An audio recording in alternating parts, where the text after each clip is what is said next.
జరుగుతున్న ఈ round table సమావేశానికి హాజరైనటువంటి మనందరం కూడా ఈ తీర్మానం పైన సమగ్రంగా చర్చించుకొని ఆరోపణలు ప్రవేశపెట్టే తీర్మానాన్ని ఆమోదించుకొని భవిష్యత్ కార్యాచరణ ప్లాన్ చేసుకోవాల్సిన అవసరం ఉందని చెప్పేసి నేను భావిస్తున్నాను. ముందుగా కార్మిక ఉద్యమాల పైన ప్రస్తుత రాష్ట్ర ప్రభుత్వం అయితే నిర్బంధాన్ని ప్రయోగిస్తున్నదో అట్లాగే అక్రమ అరెస్టులకు పాల్పడుతున్నదో దాన్ని తీవ్రంగా మనం ఖండిస్తా ఉన్నాం. ఈ సందర్భంగా ఈ అసెంబ్లీ సమావేశాలు కాదు, గతంలో జరిగిన సందర్భంలో కూడా తెలంగాణలో కాంగ్రెస్ ప్రభుత్వం వచ్చిన తర్వాత చాలా మందికి మొత్తం వర్కింగ్ క్లాస్లో ముఖ్యంగా ఎక్స్పెక్టేషన్ ఉంది.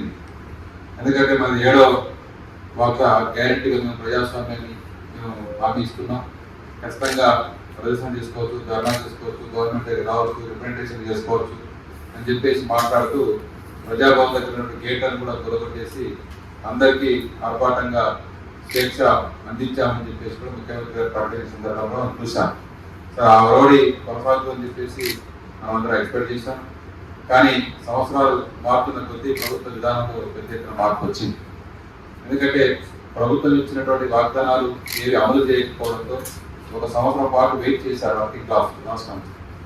ఆ తర్వాత క్రమంగా అసంతృప్తిని ప్రభుత్వానికి తెలియజేయడం కోసం వివిధ రూపాల్లో నిరసన కార్యక్రమాలు చేస్తున్న క్రమంలోనే మరి 2వసారి 3వ బడ్జెట్ కూడా ప్రవేశపెడుతున్నప్పుడు మరి ఏ ఒక్క హామీని నిర్దిష్టంగా అమలు చేయకపోవడంతో పెద్ద ఎత్తున వర్కింగ్ క్లాస్లో ఒక ఆగ్రహం అటువంటిది రోజు రోజుకు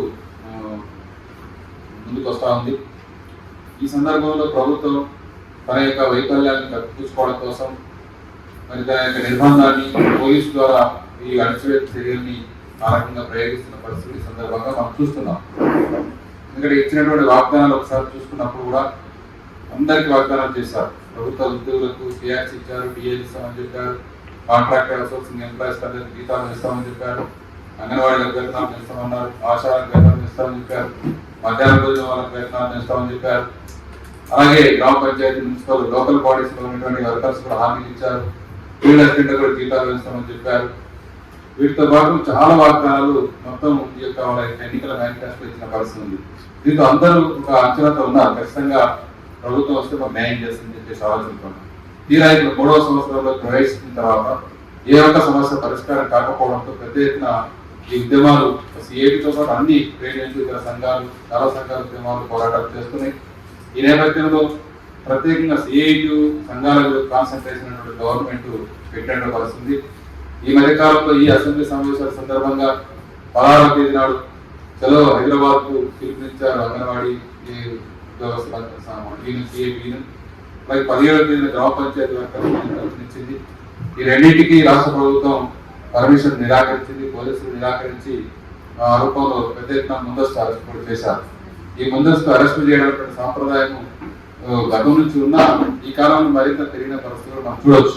ముఖ్యంగా అంగన్వాడీకి సంబంధించినటువంటి మొత్తం మహిళలు వాళ్ళందరినీ ముందు రోజే అంగన్వాడీ ప్రధాన కార్యదర్శి జయలక్ష్మి గారిని, అధ్యక్షుడు సునీత, కోశాధికారి మంగ, వారితో పాటు మిగిలిన నాయకుల్ని, సిఐటి రాష్ట్ర కార్యదర్శి రమా గారిని, మిగిలిన పాలకులు భాస్కర్ గారిని, ఇట్లా ప్రధాన నాయకులందరినీ కూడా ఈ 2 సందర్భాల్లో ముందుగానే అరెస్ట్ చేయడం, పోలీస్ స్టేషన్లో పెట్టడం, నిర్బంధించడం అనేటువంటి చేశారు.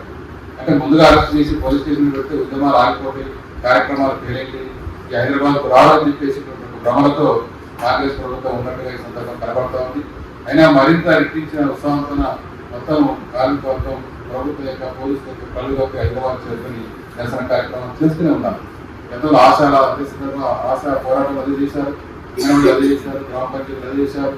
ఈ రోజు అనేక సందర్భాల్లో పెట్టిన ప్రతి కార్యక్రమంలో ఈ పోలీసు నిర్బంధాన్ని ప్రయోగించి కార్యక్రమాన్ని అడ్డుకోవడం అనేటువంటిది ఒక ఆనవాయితీగా కాంగ్రెస్ ప్రభుత్వం ప్రకటించింది తెలియజేస్తున్నాం. ముఖ్యంగా హైదరాబాద్ రావడమే రావద్దని వైఖరి. చలో అసెంబ్లీ పిలిపించారు, అసెంబ్లీ ముట్టడిస్తున్నారు కాబట్టి మరి అసెంబ్లీ దాకా వస్తే ఇబ్బంది అయితే ఆలోచన ఉంటే అది వేరే విషయం. కానీ చలో హైదరాబాద్ పిలిపించి ఇందిరా పార్క్ లో ధర్నా చేసుకుంటాం, ఇందిరా పార్క్ పర్మిషన్ ఏంటి చెప్తే లెటర్ పెడితే రిజెక్ట్ చేయడం అనేటువంటిది చాలా నిరంకుశమైనటువంటి వైఖరి. ధర్నా చౌక్ ఉన్నదే ధర్నాల కోసం, అలాంటి దాన్ని పర్మిషన్ లేకుండా అడ్డుకోవడం అనేటువంటిది ప్రభుత్వం యొక్క వైఖరిని కనబడతా ఉంది. ఈ రకంగా చాలా ఎగ్జాంపుల్స్ చూడవచ్చు. మొన్న విద్యుత్ రంగంలో పనిచేసి ఆర్టీ జనరల్ యొక్క పోరాటాన్ని ఇదే ప్రభుత్వం పెద్ద ఎత్తున చొరవ పిలిపిస్తే అందరినీ అరెస్ట్ చేసి పెట్టారు. ఇంజనీరింగ్లో జరిగినటువంటి ప్రతి చదువుని అక్కడ ఈ నిర్బంధం ప్రవేశపెడతా ఉన్నారు.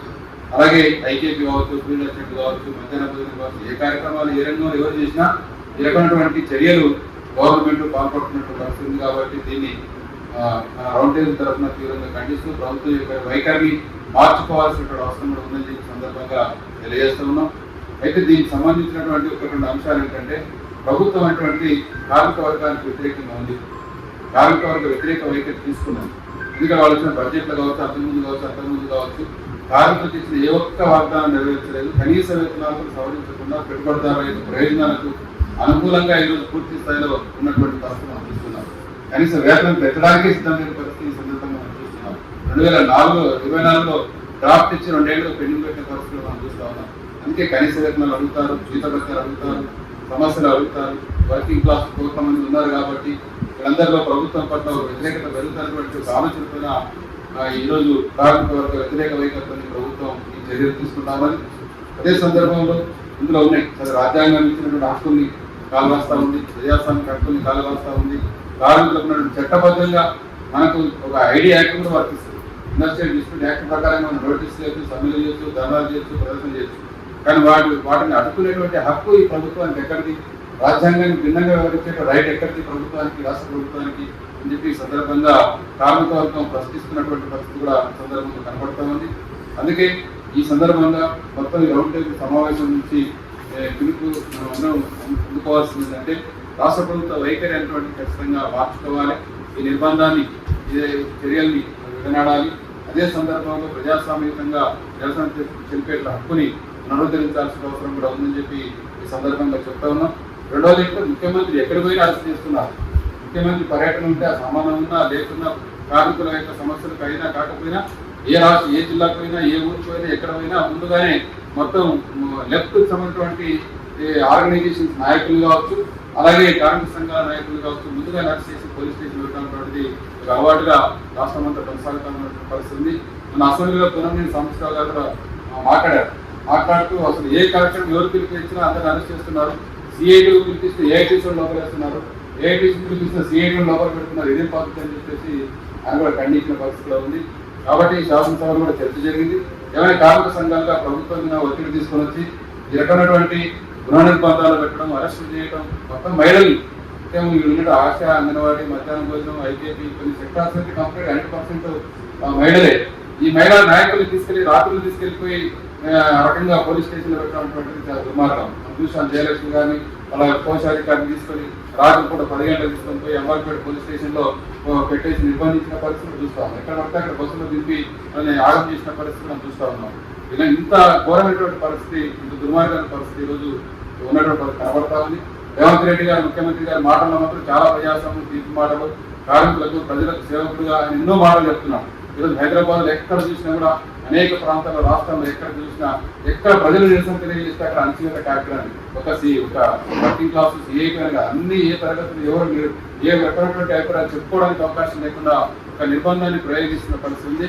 గత ప్రభుత్వంలో ఉన్నటువంటి ఈ యొక్క చర్యల్ని ఖండిస్తూ అసలు ప్రజలు తిరస్కరించిన పరిస్థితి మనకు అందరికీ తెలుసు. దాని గుణపాఠాన్ని తీసుకుంటామని 7వ వాగ్దానం చేసి మళ్ళీ అదే పద్ధతులు అమలు చేస్తా ఉంటే ఈ రకమైనటువంటి పద్ధతి సరైనది కాదని చెప్పి ఈ యొక్క తీర్మానాన్ని ముందు ప్రవేశించిన డీటెయిల్స్ అన్ని ఉన్నాయి. అంగన్వాడీకి సంబంధించినవి, ఆశాలకు సంబంధించింది, మధ్యాహ్న భోజనం, కలెక్టర్ సంబంధించిన చాలా చేశారు. కాబట్టి వీళ్ళన్నింటినీ కూడా తీవ్రంగా ఖండిస్తూ ఈ తీర్మానాన్ని ముందు నేను ప్రవేశపెడుతున్నాను.